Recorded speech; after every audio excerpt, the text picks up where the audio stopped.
ہم اکیلے کیوں نہیں رہ سکتے؟ تو اس کا جواب یہ ہے کہ جو لفظ انسان ہے نا، عربک کے اندر عربک ورڈ ہے انسان، تو اللہ تعالیٰ نے اس کے پیچھے حکمتیں رکھی ہیں. اراؤنڈ 5 کے قریب اس کے اندر جواب ہے کہ انسان کو انسان کیوں بولا جاتا ہے. 5 اس میں سے کچھ آپ کے سامنے رکھوں گا. سب سے پہلا جو ابن عباس کا بھی قول ہے کہ الانسان من النسیان، کہ انسان کو انسان اس وجہ سے بولا جاتا ہے کیونکہ یہ بھول جاتا ہے. اس سے وعدہ الس کرایا تھا، فنسیا، پھر یہ بھول گیا، تو اس وجہ سے انسان کو انسان کہا جاتا ہے کیونکہ یہ بھول جاتا ہے. اور ایک قول اس کے اندر بڑا اچھا جو مجھے لگا کہ یہ انسیت سے، یہ ایک سوشلائزنگ کریچر ہے، اور جب ہم سوشل ورڈ یوز کرتے ہیں تو وہ کانٹرڈکٹ کرتا ہے، وہ اپوزٹ ورڈ یوز کیا جاتا ہے کس کے؟ لونلینس کے، اکیلے پن کے، تنہائی پسند کے. ایک انسان جو تنہا پسند ہوتا ہے یا بہت سوشل ہوتا ہے. تو انسان کو ہمیشہ انسان چاہیے ہوں گے جینے کے لیے، اب وہ چاہے جس فارم کے اندر بھی ہو. اور جو لوگ یہاں سے پاکستان سے باہر جاتے ہیں تو ان کی لائف کا سب سے بڑا جو کرائسس ہوتا ہے وہ یہ ہوتا ہے کہ ان کے پاس کوئی فیملی نہیں ہوتی. تو پھر وہ اپنی اس نیڈ کو یا اپنے اس ایموشنل ایلیمنٹ کو کیسے ڈیل کرتے ہیں؟ وہ اپنے کوئی دیسی دوست بنا لیتے ہیں، جہاں بیٹھ کے بریانی کھا لیں گے، جہاں بیٹھ کے کچھ حلیم بنانے کی کوشش کریں گے اور تھوڑا ریزمبل کرنے کی کوشش کریں گے ہماری ماں بھی ایسی حلیم بناتی تھی. پھر بیٹھ کے ایسے ہی پوچھیں گے ماں بتاؤ پراٹھا کیسے بنتا تھا، اب پھر وہیں سے کہیں سے ڈھونڈ کے آٹا لے کے آئیں گے. تھنگ از کہ آپ کو جو ہے نا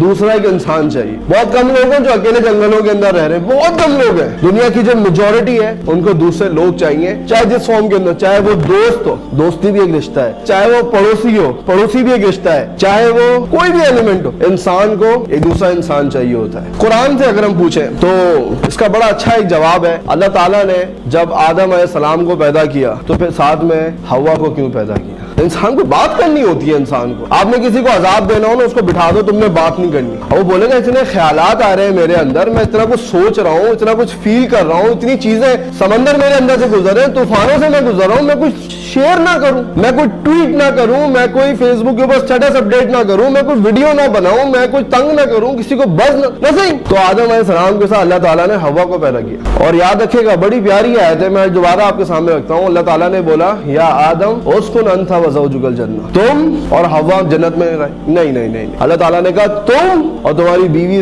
جنت کے اندر رہے. اللہ تعالیٰ نے ایک رشتے کا انتخاب کیا وہاں پہ. تو رشتے لائف کے اندر جو ہے بہت میٹر کرتے ہیں، یاد رکھے گا. توڑ دینا، کاٹ دینا، بات نہ کرنا، منہ پھیر لینا، یہ بہت آسان بات ہے.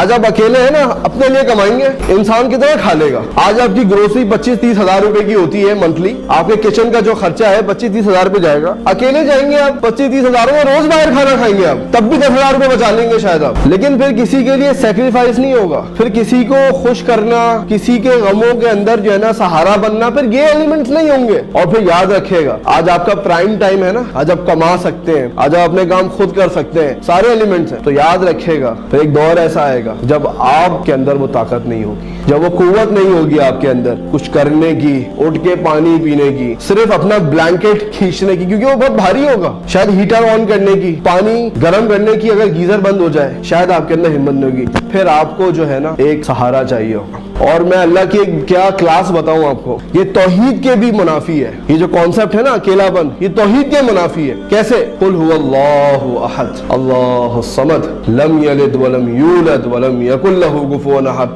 اگر یہ اللہ کی شان ہے نا اکیلا پن، نہ وہ کسی سے پیدا ہوا نہ اس سے کوئی پیدا ہوا، وہ بے نیاز ہے، وہ غنی ہے، اس کو کسی کی پرواہ نہیں ہے. تو یاد رکھے گا اس کے جتنے اپوزٹ کانسیپٹ نکالیں گے آپ، انسان کی وہ شان بن جائے گی. انسان جتنے زیادہ کے ساتھ ہوگا اس کی شان بنے گی. انسان جتنا ڈیپینڈنٹ ہوگا لوگوں کے ساتھ اتنی اس کی شان بنے گی. انسان کسی سے پیدا ہوا ہے اور کسی کو پیدا کرے گا، یہ اس کی شان بنے گی. تو جتنے کچھ قل اللہ و سورہ اخلاص کے اندر موجود ہے اس کو اپوزٹ اگر ہم کر دیں گے تو وہ انسان کی شان بن جائے گی. اگر آپ اللہ کی شان لینے کی کوشش کریں گے تو آپ ایک بہت بڑے ڈپریشن کے اندر جائیں گے، کیونکہ وہ آپ کے لائق ہی نہیں ہے، وہ چیز میٹر ہی نہیں کرتی آپ کے لیے، وہ بنی نہیں ہے آپ کے لیے. جب ایک چیز آپ کے لیے بنی نہیں ہے بات ختم ہو گئی. اس سرکل میں جائیں گے، ان سیڑھیوں پہ چڑھنے کی کوشش کریں گے، تھک جائیں گے، ٹوٹ جائیں گے، بکھر جائیں گے، کچھ نہیں بچے گا اس دنیا کے اندر.